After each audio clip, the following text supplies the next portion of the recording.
Welcome to the podcast of MotorWeek, television's original automotive magazine. MotorWeek is made possible by Auto Value and Bumper to Bumper and TireRack.com. Here's your MotorWeek podcast host, John Davis. Thank you, Alec Webb. Welcome, everyone, to MotorWeek podcast number 311, and I am your host, John Davis. We have a refreshing lineup of vehicles to talk about today, all three of them starting under $50,000. We'll take a look at the Dodge Hornet's Italian cousin, the electrified Alfa Romeo Tonale. Then we'll live with one of the cheapest new cars that money can buy, the Nissan Versa. Also, we'll see what everyone thinks about Stellantis. Remember them? They used to be called Chrysler. Pulling out of the Los Angeles Auto Show for 2023. That'll be in our lightning round. While one of our viewers has a question about the brands using numbers in trim levels when they don't really mean anything at all. We'll wrap things up with a first drive in the latest addition to Subaru's off-road optimized wilderness family, the Crosstrek Wilderness, and what wilderness really does or doesn't mean. With me today is our over-the-edge reporter, Greg Carlos. Hello. And our digital producer, Jessica Ray. Hey, everyone. And our assistant road test producer, Stephen Truitt. Howdy. Stephen had to come in out of this beautiful weather we've been having in the Mid-Atlantic to actually be in a studio today. Thank you, Stephen. Anytime. All right, let's get right to it. First up, the 2024 Alfa Romeo Tonale. Now, while Alfa Romeo, as most people will probably remember, was gone from the U.S. for a long time, officially returned in 2008, but only then with what was called the 8C, a very exotic machine indeed, sports car. They got a lot more intentional with the arrival of 2017's Giulia sedan and 2018 Stelvio utility, still one of my favorite SUVs. Well, in 2024, their lineup expands even more with a vehicle we've been promised for quite a while, the Tonale compact crossover. And it's worth noting it's the first new model from the brand in 6 years, plus the first while being under the Stellantis umbrella. Greg, we lived with this compact utility for about 2 weeks. Tell us more about it. What does it look like? How does it drive? And what you think? So, yeah, I mean, you kind of mentioned the history there, and I'm going back and thinking of all the Alphas I've driven since I've been here. I think it started with the 4C. So the 8C, as you talked about, it goes to 4C. Yeah, 4C, which is totally different, a little mid-engine sports car. Mid-engine is like the rawest machine. thing. Yeah, manual steering. Anyway, but it seems so like, it's funny, Alpha returned to the States, and everybody's like, well, is it going to appeal to people? And what do? They come out with the 4C, which right. like, I don't know, 10 people are going to buy. Right. But like they're slowly moving towards what Americans are buying. So they had the Stelvio, which was like the mid-size, or I guess a compact SUV. Compact to mid-size SUV. Yeah, and then now we're like really hitting the prime meat of Americans' eyes, which is the subcompact. You know, again, it's kind of like towing the line of subcompact, compact with the Tonale. It's a small SUV. Small SUV, which is the heart of the sales market. Right. I think we can kind of get bogged down in the whole compact side. It's right. a small SUV. You can fit, I fit my kids in the back seat, but it wasn't exactly the most spacious thing. Anyway, the whole thing, the car screams Alfa. I mean, it's very much in line with all of Alfa's design language with the triangular front end, the old classic style grille. It looks Italian. It looks Italian. And yeah. I'd say it's where we are with these small SUVs in luxury manufacturers lineups. They're kind of like light versions of the brand. I don't know if like that makes sense. So you talk about like BMW X1, which is like, it's a BMW, yeah, but like it's a very watered down, probably isn't the best way. They wouldn't want me to describe it that way. Exactly, yeah. The materials maybe are good, but not as good. Exactly, yeah. So like it's very obviously an Alfa, and it's cool because it looks different than anything on the road, minus the Dodge Hornet, which it's based on. It's essentially the same vehicle as the Dodge Hornet, so a lot of similarities there. But the notable thing is that it's a standard PHEV plug-in hybrid electric vehicle. Where the Hornet you can still get as an internal combustion engine only. Correct. The Hornet will slot in with that like around $30,000 starting price with just a standard run-of-the-mill internal combustion engine. But this one you have to go with the PHEV powertrain, starting at $44,000, and then you go up to our trim level, which was the Veloce, for about $50,000. Which sounds like a lot for a small SUV, but it's not really. Not anymore. Not in the premium or luxury area. Not anymore. And the benefit of the plug-in hybrid powertrain is you can drive it on fully electric power. You don't even have to use the gas engine for up to 32 miles. I probably got it with like 3/4 of that, and it felt like the mileage was going up for a mile per mile, ratio of what I was driving. The other cool thing, which I'm happy about, is they use a 6-speed automatic transmission with the hybrid system, which isn't always the case. A lot of times they'll go CVT with the continuously variable transmission, which doesn't have gears, and it's just a more efficient transmission. So this one uses a proper geared transmission, big old paddle shifters on the wheel, which we love about Alfa. They're actually not on the wheel; they're column mounted. So when you turn the wheel, they are always in the same place, unlike most paddle shifters. People don't realize how unusual that is. Almost everybody else puts the gear shift paddles on the steering wheel, so you're looking for them in a turn, where only, it seems, Alfa and maybe Ferrari do it on the stalk. Yeah. I mean, on the actual steering column. Right, and it may not sound like a huge deal, but if it is, if you drive spiritedly, which Alfa, they want you to drive an Alfa spiritedly, and they're huge. I mean, most people seems like they're trying to bury paddle shifters behind the wheel now. These things, you can't miss these things. They're huge. So just like those little touches like that. And then, of course, Italian flair. The green on it is, what is it called? Verde Fangio Metallic. And that paint, while a nice looking green, costs $2,200. Which is far and above the most expensive paint offered for the Tonale. Isn't it crazy that everybody's charging extra for colors now? It's not even crazy color. It's not even crazy colors. No. It's just You like a want specific blue? red or a blue. Yeah. Here's $500 or $200, whatever it Anyway. is. Back to it, the wheels are also very Alfa. The five hole wheels, I thought it was a nice touch. Anyway, getting into driving it, it certainly drives like a short wheelbase vehicle, kind of bouncy, but also, if you're going to drive it spiritedly, you would rather it be a little stiff than soft. So definitely that end of the spectrum. Like I said, I had my kids in it. I had to sit a little closer to the wheel than I wanted to, but then again, we're a taller than average family, so that's to be expected. All right, great. For the record, how tall are you? I am 6'3", and then I have two 99 percentile kids. So yeah, we take up some space in these cars. But and I think I drove this up to Hershey. Was it Hershey? No, Harrisburg for Mecum. That was the car I drove. And it was good. Like, I mean, you can kind of get tired. Like the seats look very sporty, but they're actually quite comfortable. They're not like bucket seats. They just look like bucket seats. I thoroughly enjoyed that, roughly hour and 15, hour and a half drive. I really enjoyed the couple of days that I had a chance to drive it, and its character. The car has what you expect in an Alfa Romeo character. It felt like something unique, and it felt like it wanted to be driven. Nothing against the Dodge Hornet. I thought it actually did a pretty good job being basically the new SUV entry to the Dodge lineup, but it didn't have that alphaness, and it's one of those things that's impossible to completely define, but you know it when you feel it. You're not an Alfa sports car or sport coupe, but it still felt really good and different. Well, I don't know about you guys. When I had the chance to compare the Hornet to the Tonale, the one thing about the Hornet I thought is that no matter what drive mode it was in, it was a really, really stiff ride. But compared to the Tonale, when I hopped in that, I thought it was actually a little bit softer.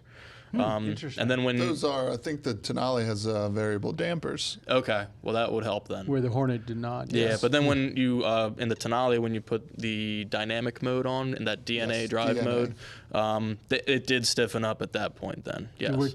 So a lot of these drive modes, when they first came out, they really sort of only messed around with accelerator, pedal, and steering feel. But now it can adjust all sorts of systems in a car. So Yeah.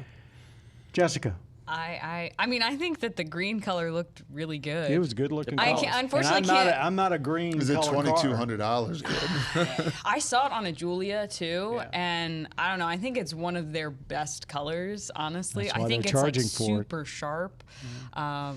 I think I'd be happier to spend $2,200 on that color than like say even like $1,500 on a red or something. Or $5,000 over at Tesla for blue. Right. Yeah. So. But would you yeah. get tired of it in like 5 years' time? I don't know. I think it looks probably different in all the seasons. Like I saw it in fall, I saw it in summer, and I think I'd probably like fall in love with it in every season. And I'd fair. like to think that that would just continuously keep I happening. don't know about the summer. I don't think it's Yeah. a summer color. That green is not a summer. This No, is besides the point. It really did pop in the fall when Yeah. I saw it on a Julia. I think it's an exciting new entry for them. And what we said in the road test is, we hope that this will actually spark the kind of interest that makes Alfa stay. Yeah. Because they have some very interesting cars. The Julia, but is probably still my favorite sports sedan out there. But they haven't caught on like you would sort of hope they would. But here's a more mainstream vehicle. Exactly. Now they're in the right segment, Yep. and the thing Yep. that it has going for it, which all Alphas have going Right. for it, is it's not a Mercedes, it's not a Right. BMW. Right. It's a very obviously not those vehicles. And when you Yes. see it down the road, it turns your head because you don't see that many of and them. when you're in the luxury market, people Yeah. want exclusivity. Yeah. Now we're going to sort of turn the table price-wise. I know we hear from many of our viewers and folks online. It may seem that all we do around here at MotorWeek is talk about high-end sports cars and high-end EVs with six-figure prices. That's not the case. We test everything that's new that's coming out, but we do want to kind of take a pause and talk about one of the most impressive entry-level rides. We know that's very important to a lot of you. So let's shift over to one of the last new cars for sale, under $20,000, the Nissan Versa. Driving an entry-level vehicle used to mean that it was a lot of compromise. They didn't handle very well. There was no sound deadening, but that's not really the case these days. We had this Versa for 2 weeks of testing at MotorWeek. So, Jessica, why don't you highlight some of the details for us, and also talk about what the Versa isn't anymore. It used to be multiple body styles, but now it's just one. Yeah, so the Versa really is Nissan's entry. This is their smallest car that they produce here for us in the U.S. And it is the least expensive new car you can buy in the U.S., according to Brian Robinson, our chief guru on prices. Yeah. So it's really interesting. I got to spend a weekend with it. I was so lucky to spend a weekend with the Versa. But actually, after my 48 hours with it, I was very pleased with it, honestly. And I say this as someone who, we had a lot of Nissans in my family growing up. My dad was a huge Nissan guy in the late 90s, early 2000s. I drive a 2006 Nissan Altima, so it was kind of cool to be able to compare the two. But the Versa is small. I mean, it's compact, like subcompact. It's interesting. Nissan calls it a subcompact. The U.S. government classifies it as a compact, but some of the folks that actually drove it felt it almost was midsize in the front seat anyway. So it's kind of, and I'm curious, between your Altima and the Versa, how you felt about the room. I felt like in the front seat there was a lot of room, yes. And I mean, am I the best judge of that necessarily? Well, I have a lot of room. Transparency here. But I am 5 foot tall. But I will say it was pretty roomy in that front seat. In the rear seat, obviously you have a little bit less room because when you get back there, it's still subcompact. But in the trunk, you still have like a fair bit of space. 15 cubic feet, which is a lot. I mean, I think that's kind a lot of for a small car. Everyone is crossovers, and you kind of forget like you can still put a lot of stuff in a sedan, whether it's subcompact or even compact. But I will say, it has a 1.6 liter naturally aspirated 4-cylinder engine. It's got 122 horsepower, 114 pound-feet of torque. I know Steven took it to the track, I think, probably. I think I was away on a trip. Alex did. Oh, but it ran 11 seconds. Well, to be fair, it was very 11 slow. seconds to 60. Yeah, 11 and that was seconds. that was the Seconds to longest. 60. yeah, to not si- quarter, not quarter. That was the longest to 60 we've seen in a long time. Yeah. I'm while. pointing this out because it also has a CVT as well. But I'm pointing this out because it did not feel like that on the road. I did not feel in any way that it was like sluggish, which our testing, like, our 0 to 60 testing might kind of almost seem to reflect that. But I mean, I drove it on the highway, merging. I live off of a main interstate, so I found no problems with that. And then when you're looking at like around town driving, it was incredibly comfortable for that. And you also get it's not a hybrid, or anything, No. but you can still get up to like 40 miles per gallon in this right. thing. I mean, we got like 38.7 mpgs in our test loop, which And you're thinking now when you say that, she just emphasized the point. This is not a hybrid. This is a straight, normally aspirated internal combustion engine. this is an inexpensive car that can get good fuel economy and still have a relatively decent ride. I mean, when I was comparing it to my Altima, I felt like actually the Versa steering was a little bit heavier than I wanted, just because my Altima's is just so light. But I think a normal person would not take note of that at all. And to be fair, this is for entry-level buyers who you want to drive very safely and maybe not quite so spirited. Actually, I think that's a huge point you're making, because while to some people $17,000 to $20,000 doesn't seem inexpensive anymore. I mean, the day of the $10,000 new car is long gone, but you get so much more on this little car than you used to get on entry-level cars, including a lot more safety. Sure, tons of safety. I mean, this has standard front and rear emergency braking, which I think is huge for more inexperienced drivers or even older drivers as well, because we get comments from people like, this is a system that they want in the car for a car that they buy for their kids, or even older drivers, like I had mentioned. Like, these are things that they're specifically looking for. And maybe to like you and I, John, that when we're driving and we get like, there's a car that stops short in front of us, and then and we see on the infotainment warning, warning, warning. It kind of annoys us, but I don't know. I don't think there's one of us that can't say that automatic braking, at least the warnings, have saved us from a mistake. I would absolutely agree. And then you also have like a lane departure warning, which again is another thing that I think a lot of people are really interested in having, and I think is really handy. And then of course, if you, the base Versa starts like at like 16. With freight, it's a little over 17. Yeah, 17. And so like we had a pretty loaded SR, which kind of MSRP just under 23,000. And so you get a couple more safety features with that as well. But I mean, for $23,000, you get a lot of car. You can't buy a vehicle that's that well equipped for that money in anything that resembles an SUV. Yeah, I would agree. Yeah. Yes. Yeah. And I mean, I should And probably it's safe. I should probably note like why we were testing it too. I mean, it's not an all new Versa by any means. But it's did redone, get some redesigned, revamps, refreshed, all those terms some we use. inside out. I mean, even like the build quality, I thought the materials were really nice. Has some updated styling on the outside that's I think very tasteful. Looks more aggressive than it used to look. Yeah, it looks. I think it's less jelly beany than it was before. But I think all in all, like it's a really nice small vehicle.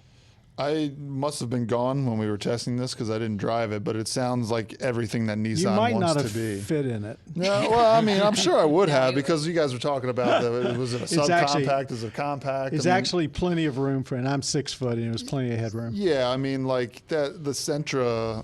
I know we already said that this is the whole compact versus subcompact thing, but Sentra is their compact, Right. and that's like a midsize. That's for sure, Yeah, like a that is, midsize. yeah. Anyway, but this is just like another example of Nissan just finding a way to make a car cheaper than all the other cars in the segment and add more standard safety features and like technology features. So, I mean, it's just, this all tracks for Nissan. It's just what they do now, which is, it's needed in the market. I remember when they added surround view camera, which is the rear view camera system. Bird's eye view. The birds let you look down on the vehicle. Yeah. They actually invented that. Now it's ubiquitous, basically. But they had it before most other brands, no matter what the price. In basic cars too, like in a Versa. I remember. Yeah. Yeah, I mean, when we were talking about the bang for the buck aspect, I was looking into some other potential competitors among like the lowest price point. And I think the Versa does have the lowest, because I was thinking Mitsubishi Mirage, and which it was for many years. Yes. Yeah, and now I think the Versa has it beat by like $800 or $900. Yes. That's if you can find a Mirage. I mean, look, in a world where the average car price MSRP is what, $48,000.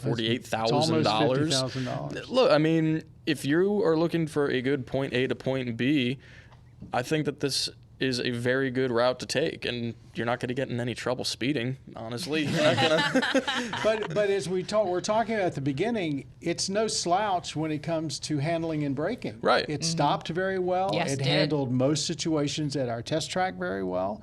Yeah. It was a very competent vehicle. For sure. Yeah. A good, well-rounded package at a very good price point. Well, thanks everybody. So for all you folks out there looking for something other than the six-figure EVs and sports cars, the Versa is a very good choice. We're going to take just a pause here before we move on to our lightning round, our viewer question, and also we're going to be saving one more vehicle for the end of our program. We're going to talk about the capable Subaru Crosstrek, now in wilderness trim, and we'll get into what that really means a little bit later.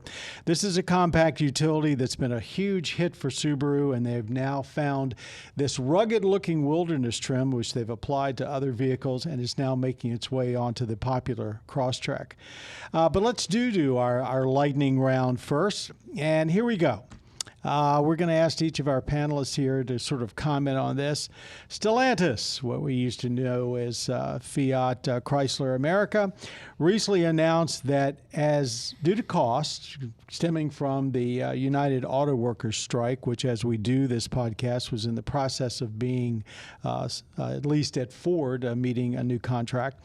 With the costs from the UAW strike continuing to mount, they announced that they're no longer going to be presenting or displaying vehicles at the upcoming SEMA show. This is the specialty equipment aftermarket show that's held in Las Vegas every year, a huge show, or at the 2023 LA Auto Show. So Jeep, Dodge, and Ram are all very close to launching huge new products, particularly electric vehicles. How do you think this not being at SEMA and not being at LA is going to impact their products and their sales? I don't see it impacting much of their sales right away. Like if this becomes a thing where they are like pulling out of all auto shows, obviously that would have some impact because as we've touched on before, that's where most people get to go out and see these cars and compare them at auto shows. But I mean, like they've got such a loyal and like just ardent fan base that like having like missing SEMA's got like SEMA's interesting. Mopar, I think is pretty SEMA's interesting. kind of an interesting choice because I feel like that's like Jeep's domain. Jeep just they can do some really wild stuff there. LA Auto Show I kind of get.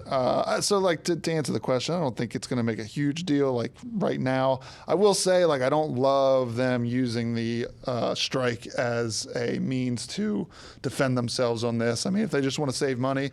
And they will save money because these booths are expensive. But I just don't love the tactic of kind of putting that onus on the union. Right. Yeah, I would say they probably had this in their radar before this even happened. Maybe it was a factor, but I think they were thinking about it before the whole union strike.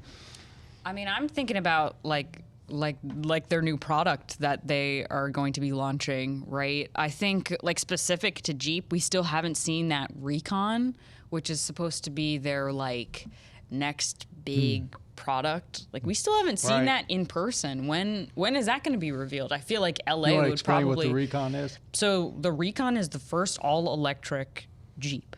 It's their first full EV. It's not a Wrangler, but it's kind of a Wrangler. It's kind of like a Wrangler. It's like a smaller Wrangler, isn't it? It's probably about the same size, but it kind of is like the mix of a. It's like even I can't even believe I'm saying even more boxy than a Wrangler, but it kind of is almost like kind of reminds me a little bit of that new Land Cruiser, a little bit how geometric. It's very geometric. I think it looks like a throwback, but anyway, to the old Cherokees. Anyway, sorry. So that's like a huge product that to me is like the launch point of that brand moving forward, as well as the Wagoneer S, or I don't even know if that's the title of the electric version of the Wagoneer. And then, I mean, we've seen the new Challenger, the electric Challenger, and the new electric Ram truck, but I feel like getting that product out in front of as many people as possible, because they've only been at, I don't know, 3 or 4 auto shows at this point. I think that's like incredibly important to all of their brands. Whether, like Greg said, if that's really going to make a difference now, I don't know. But LA is a huge market, and also a huge market for EVs. Like I think that's also number one something market, really so. important to like their perception of EVs in California is completely different than it is in the entire of the rest of the country. So if there's anywhere that you want to launch a cool new EV, it should be at LA. So anyway, that's my perspective. I don't know. I mean, I'll give benefit of the doubt. You know, maybe there's something going on where they're not ready to fully unveil something to the public yet. Could be it. That's Delays, a possibility. And delays. maybe they're just using the auto workers strike to be like, let's just put it on that to divert a little bit. Let's you and I talk about Mopar. Mopar is the performance part division of Stellantis, and they make parts for everything that Stellantis does. This SEMA show, it's all about aftermarket parts. True, that's and it fair. seems to me when you would go to SEMA, and it's a giant show, there was Mopar everywhere. That's true. I can't see how they're not going to be missed. Oh, they definitely will. I mean, especially if Ford and Chevrolet is there running away with all of the attention, Right. you know. But at the same time, you know, I'm just going to give them the benefit of the doubt for the time being. I don't really know how else to put it other than if they don't want to be there, they have every right not to. But I don't think it's going to impact them at all. As Greg said, they have their loyalists, Right. and they're good to go. There's no denying, though, that automakers are continuing to gradually pull back from auto shows. Yeah. Just because, and it's really kind of a shame because they're doing it to save money. I get that. But the public, sometimes I think the auto companies forget what the auto shows are about. They're not really about pleasing the press. They're about getting the average customer a chance to look at their vehicles in a non-pressure environment where the salesmen are not hovering over them, and compare them to other vehicles. So not so much SEMA, but the LA show, which is still, Car Central, it's still Southern California. I'm sorry to see that happening. We've seen a lot of the luxury brands pull out, but now to have a mainstream organization pull out, that's for whatever reason, that's too bad, I think. Okay, before we move on, I want to thank once again the sponsors of this podcast and of MotorWeek, Auto Value and Bumper to Bumper, and also the folks over at TireRack.com. We know our listeners and our viewers appreciate your dedication to all things MotorWeek. We've got a viewer question from YouTube this time, from Gary.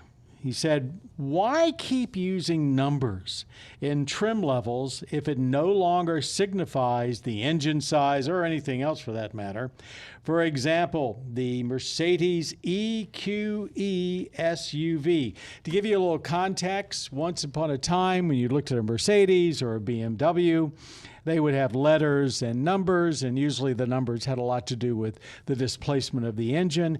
That kind of went away a long time ago. But why do you think the manufacturers still basically try and confuse us with all these letters and numbers? I mean, it is confusing.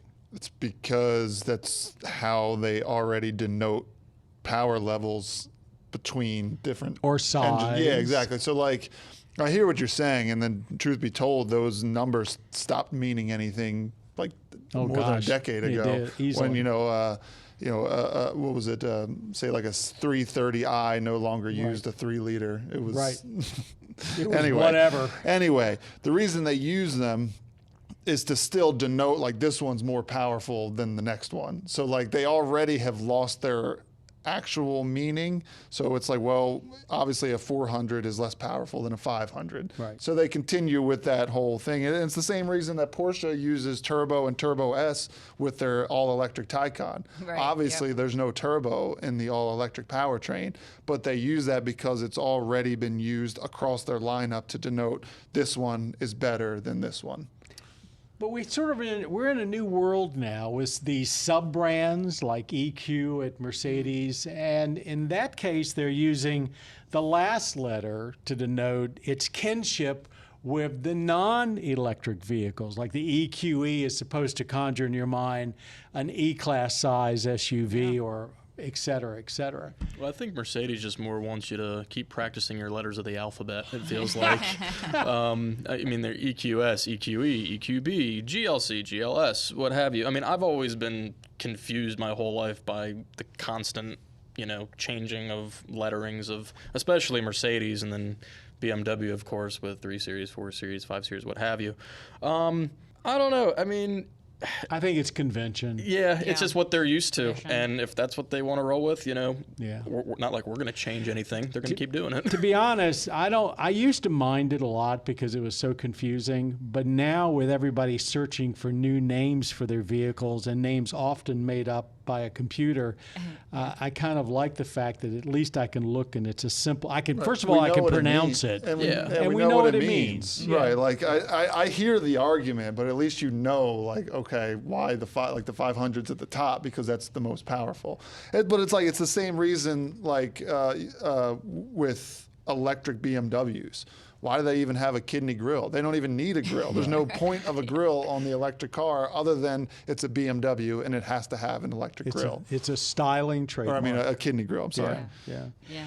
I do think that in the case of Mercedes, they're using E after EQ, and then they're using S after EQ, and they're trying to make that kinship with the vehicles that people know and love. And right now, they're not doing so well in that aspect. But they've had it's to not add happening. 3 more letters after it Yeah. because there's an EQE sedan Right. and there's also an EQE SUV. Right. At least before you knew that a GL was the SUV version. Now you're talking about it's still an EQE, yeah, but it's the SUV version. So it's just It's probably, confusing. I mean, and like Greg said, that, manufacturers have been doing this for probably the last decade. Yeah. But it probably has to be how confusing the Mercedes nomenclature is that really points this out. Yeah. And like you said, for the most part, everybody is kind of, the numbers don't really mean anything when it comes to like power or something.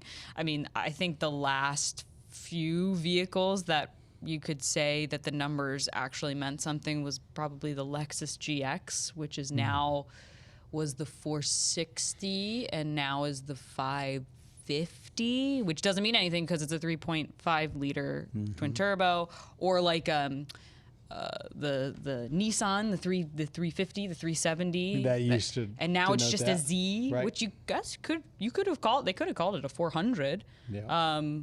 So yeah, definitely tradition, and I think the goal probably to make it less confusing to buyers. I think that's worked. Do you know when you see an old 300D on the road Mercedes, you knew that was a diesel. That was all you had to say. Yep. Okay.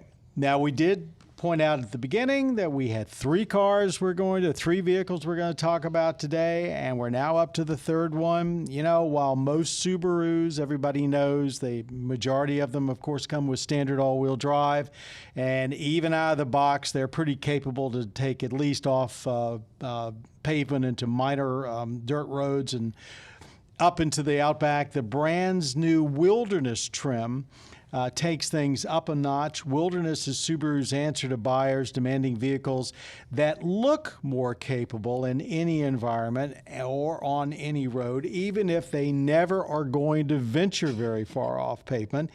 This is a trend through the whole industry. Usually means more black trim, all-terrain type tires. So a lot of show, and that's often more than go, but not always. After being successful by putting Wilderness on both the very popular Outback and Forester, the Crosstrek finally gets the Wilderness treatment. Stephen, you went out to the incredibly beautiful landscape of Zion National Park to get behind the wheel for the first time. What should we know about the Crosstrek Wilderness? Well, there's a lot to know about the Crosstrek Wilderness, but I do have to correct you on one thing first. On the plane out there, a local schooled me on how to pronounce Zion National Park, and I even just messed it up. It's Zion, not Zion, not Zion. So just it's a like note. Z-I-N? Zion. Yeah, the way it's spelled. They swallow the O. Essentially, the O. yeah. She reminded me of that. Because I've Marylanders love our O's. Bows and O's, hon. Oh, that was very good, Greg. Thank you. I'm going to Maryland's see myself love our out O. after that I one. love that. Anyway, so yeah, I will say first of all, the Crosstrek looks great. Let's just talk about that for one. But for two, the Wilderness treatment makes it look even better. To start, we have the same 2.5 liter boxer 4-cylinder here. It's the upgraded powertrain in the Crosstrek, right? Yes. It's not the base. Correct. It's upgraded. Making 182 horsepower, 178 pound-feet of torque. Increased towing capacity of 3,500 pounds, by the way. And for their smallest SUV, that's pretty stout. I would definitely agree on that. Yeah. The continuously variable transmission is retuned specifically for off-road use and performance overall. What did you think about it compared to the standard Crosstrek? Because in every Wilderness that I have been, that CVT is better than the non-Wilderness versions. Even on the street. On-road, I actually didn't really notice that much of a difference. They did give us a good mix between off and on-road time. Mm-hmm. It's hard for me to say. To me, honestly, most CVTs drive pretty similar. But did it make a lot of noise? When you got into it, yes. Okay. Yes, but gradually cruising at lower speeds and getting up to speed, not too shabby. And it has simulated shifts in it. Correct. Yeah. Yes. Okay. So I'll talk a little bit about my time off-road here. So they took us to a little off-road park. I got lost, by the way, on my trip there. Were you by yourself? I was by myself in the okay. off-road area. So they told us, funny story, they said, yeah, just keep a little flag when you come across, like that's your checkpoint. Keep that on your driver's side and then just follow that to the right and you're going to be good. Well, I come down a hill and I missed the flag. It was a sharp turn, but there was a bush blocking the flag.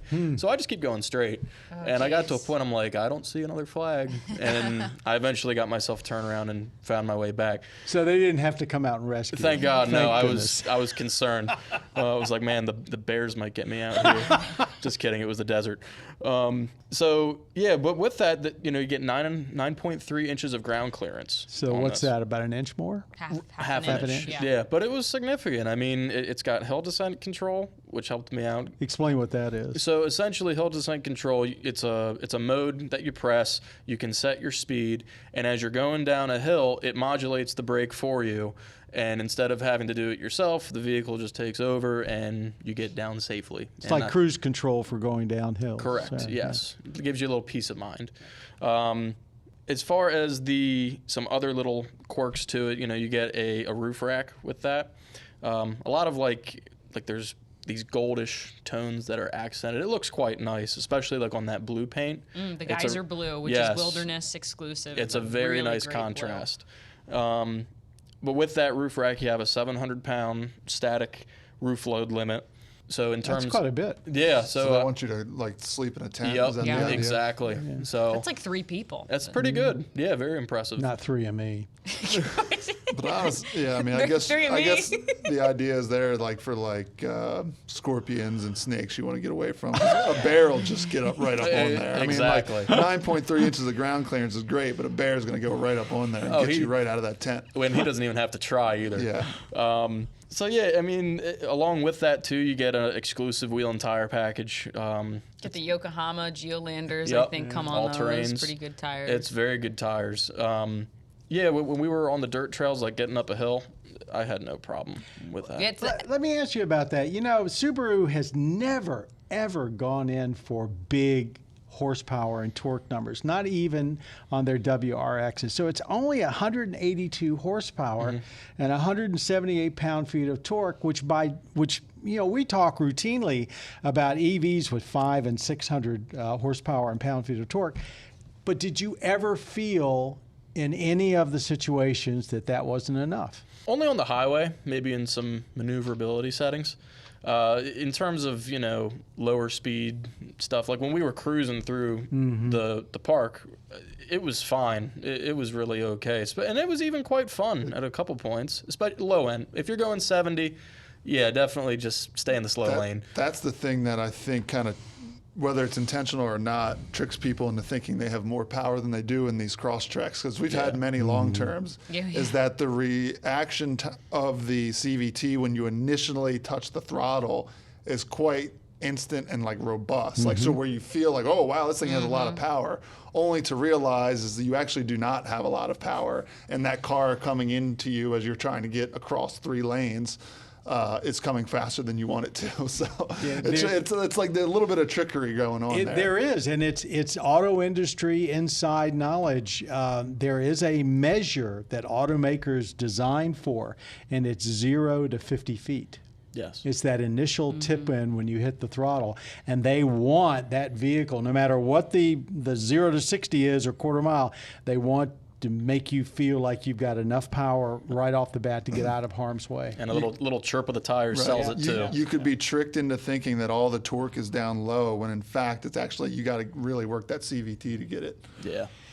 Do you think that even stepping up to the Crosstrek from the Impreza and then up to the Wilderness, do you think most buyers need to do that? I mean, I always get back to the fact that the base Impreza is a pretty impressive little vehicle. It is, and you know, if you're, you know, keeping it around like the $25,000, $30,000 range, I don't think that you really need to start looking that high. I mean, the Wilderness, while it is a great package, Subaru at the event, they made a note like, oh, you know, you can buy the wheels and tires separately and add it on after the fact. Well, that's interesting. Yeah, that they actually even said that. Yeah, so you can spec one out as you wish. You could buy a more base Crosstrek around like the $25,000 mark, add a couple things you like, and, you know, save on the spots you don't like. If you don't ever see yourself taking it off-road, needing a roof rack, maybe you don't need one.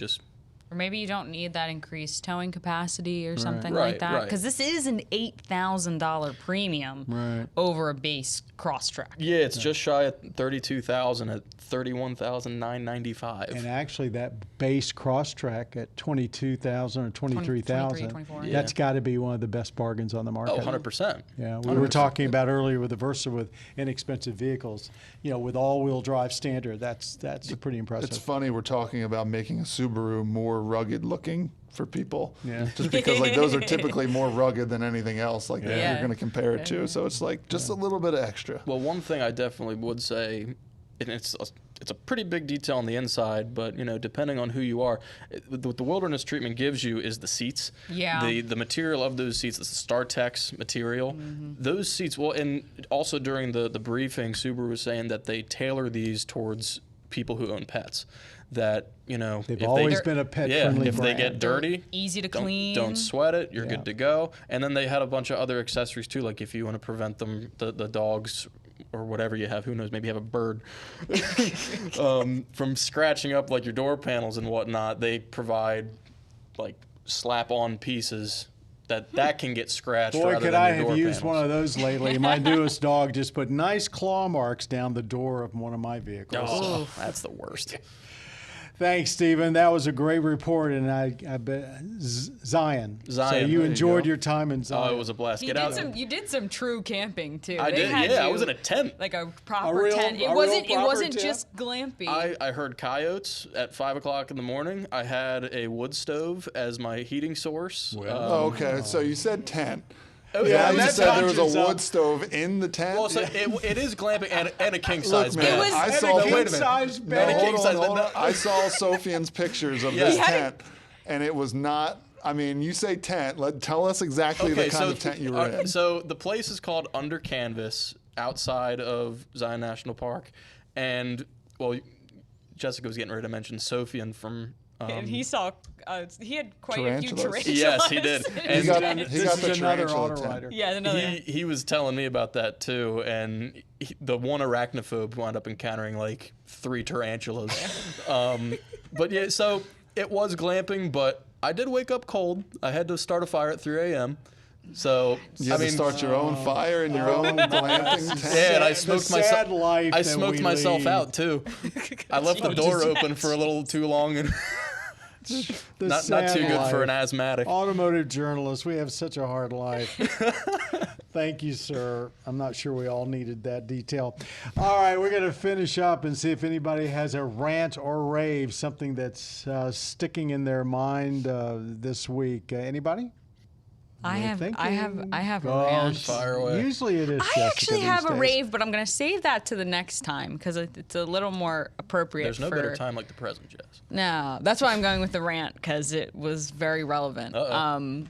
One thing that I really can't stand when I'm talking to people who are like car shopping or car buying is that they approach it by payment shopping. Well, that's the auto dealers. That's the way they approach it. Right. Yeah. And so, because that's the way that the auto dealers approach it, now so many consumers, due to how long loans are now, that's how they're approaching it.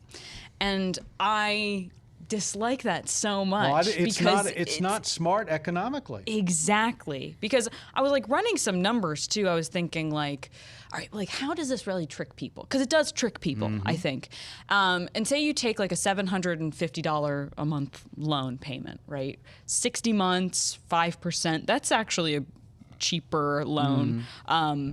You're looking at like financing about a $40,000 vehicle over 6 months, or sorry, 60 5 months, sorry, 5 5 years. years. Just take a $750 a month payment over 36 months at 5%. That's a $25,000 vehicle. So over a 3-year term. But people think that as the same. They're like, go well, the I'm other way. paying $750 a month. Go the other way, $750 over 7 or 8 Yes, years. that's more likely to happen. Yeah, Which with is- the big pickup trucks. Nobody's Yes, bought 3-year for like loans. $60,000, right? People are hardly getting 5-year loans anymore. I mean, I think they're probably boosting some to 10-year loans at some points. It's coming, One I'm sure. day, absolutely. But so like that bothers me because you're not. There's so many things that people aren't taking into account. You're not taking out the total cost that you are going to pay for a vehicle Right. with a loan like that, especially with how high interest rates are. I said 5%. People aren't paying 5%. Paying They're 7. paying 7, 8%. I just bought a new Camry. It was 7.7%. Yeah. Exactly. So if people are I would just, it just bothers me Well, so the advice much. is, and I think every consumer advocate will tell you, don't get sucked into that. Negotiate the Yeah. price first with your trade-in or Yep. without, whatever you want to do.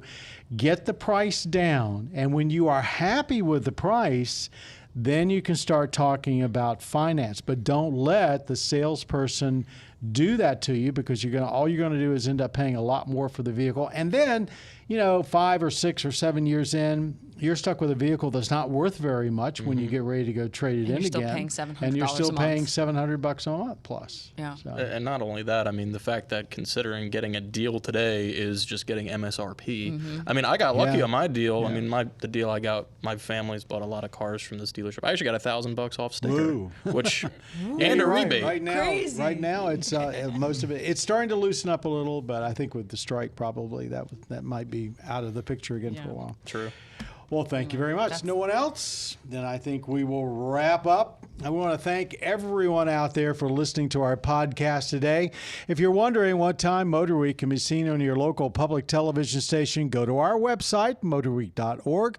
Click on the tab Watch MotorWeek and then enter your zip code for days and times in your area, or hop over to our cable partner, mavtv.com, for their schedule. You can also stream MotorWeek episodes for free on your mobile device or streaming box by downloading the PBS app, available at your device's app store or streaming channel library. And all of the individual road test and feature segments are also available at youtube.com/MotorWeek. If you've got a screen, you can watch MotorWeek.